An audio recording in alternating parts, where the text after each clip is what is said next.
మా కుటుంబం అయితే చాలా చిన్నభిన్నం అయిపోయిందండి. తప్పు ఎవరు చేసినప్పటికీ శిక్ష అయితే మేమైతే అనుభవిస్తున్నాం ఈరోజు.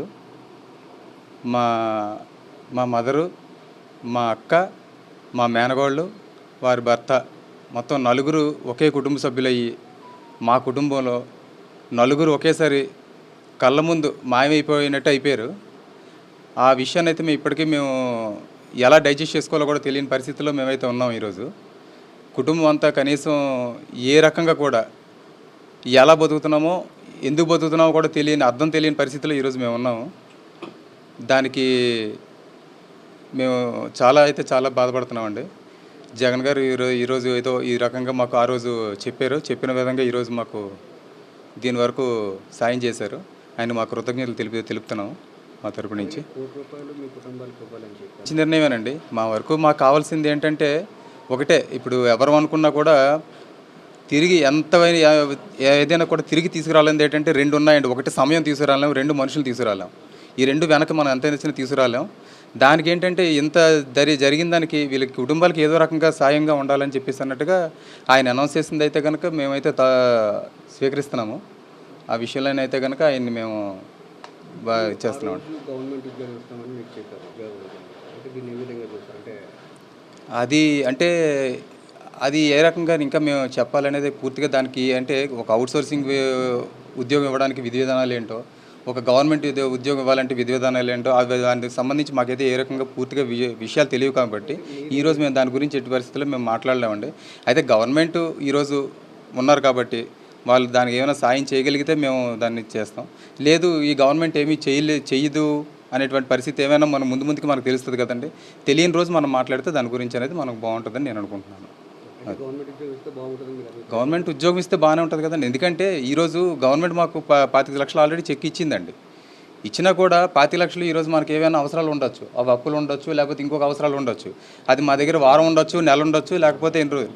కానీ ఒక ఉద్యోగం అనేది ఏమిటంటే అది జీవితకాలం ఒక భరోసా అండి. అది జీవితకాలం ఒక కుటుంబానికి భరోసా, ఒక వ్యక్తికి కాదు, ఒక కుటుంబానికి భరోసా.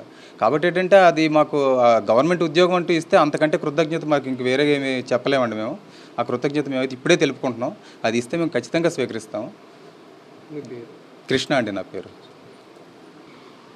మనందరికీ తెలిసిందే, ప్రతి సంవత్సరం కూడా ఉత్తరాంధ్ర ప్రాంతంలో వెలిసి ఉన్న శ్రీ వరాహలక్ష్మీ నరసింహస్వామి చందనోత్సవం అనేది చాలా అంగరంగ వైభవంగా జరుగుతుంది. గత నెల 30వ తారీఖున జరిగిన చందనోత్సవం నాడు ఆ స్వామివారిని తొలి దర్శనానికని వెళ్ళిన 7 భక్తులు ఎండోమెంట్ డిపార్ట్మెంట్ వారు, టూరిజం డిపార్ట్మెంట్ వారు, ముఖ్యంగా ఈ ప్రభుత్వంలో ఉన్న పెద్దలు చేసిన నిర్లక్ష్యం వల్ల ఈరోజు 7 ప్రాణాలు మనం కోల్పోవడం జరిగింది. మనం పోయిన ప్రాణాలను అయితే మనం తీసుకురాగలం, కానీ కనీసం ఈ ప్రభుత్వం చేసిన తప్పుకి పశ్చాత్తాపం అనేది కూడా లేకుండా వ్యవహరించడం అనేది దురదృష్టకరం.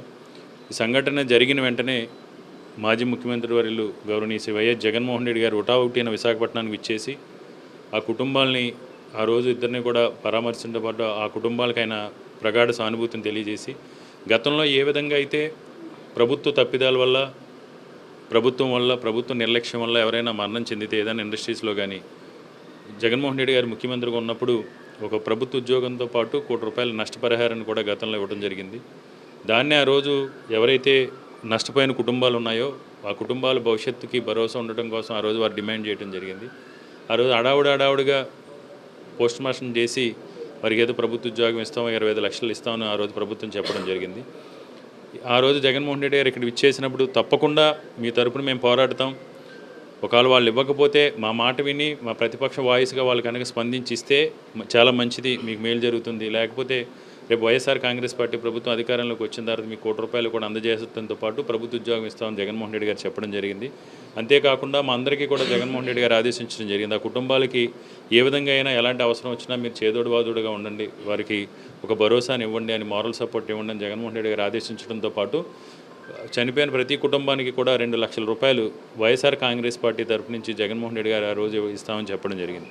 అందులో భాగంగా ఈరోజు జగన్మోహన్ రెడ్డి గారి ఆదేశాల మేరకు విజయనగరం జిల్లా పరిషత్ చైర్మన్ భీములు ఇన్ఛార్జ్ చంద్రశ్రేణి గారు, మాజీ మంత్రివర్యులు అమర్నాథ్ గారు, నేను పొద్దుటెళ్ళి చంద్రంపాలెం దగ్గర ఉన్న ఆ 3 కుటుంబాలకు ఇవ్వడం జరిగింది. ఈరోజు ఇక్కడ ఈస్ట్ నియోజకవర్గంలోని వీరికి కూడా ఈరోజు జగన్మోహన్ రెడ్డి గారి ఆదేశాల మేరకు చేయడం జరిగింది. ఇదేది ఏదో వారికి ఒక మారల్ సపోర్ట్గా ఉండటం మాత్రమే, తప్పకుండా భవిష్యత్తులో ఆ కుటుంబాలకు ఎలాంటి సహాయ సహకారాలు కావాల్సిన వైఎస్ఆర్ కాంగ్రెస్ పార్టీ తరఫున మేము అండగా ఉంటాం.